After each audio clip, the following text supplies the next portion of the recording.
Hi guys, welcome again to another Kamikaze Creations creation.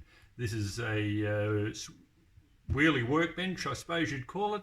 The local car dealership was selling off a few drums, brand new condition as you can see, and I thought I'd repurpose the drum and turn it into a workshop workbench.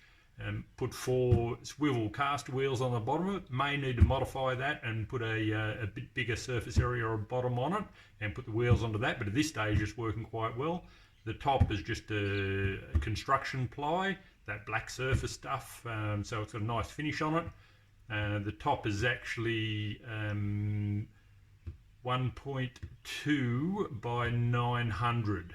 So fair bit of overhang there, but I'm not planning on putting a heap of weight up on the top. But it's looking quite good. Finished off the edges with some aluminium angle. Got a little bit to do there, but looking good. Another Kamikaze's creation.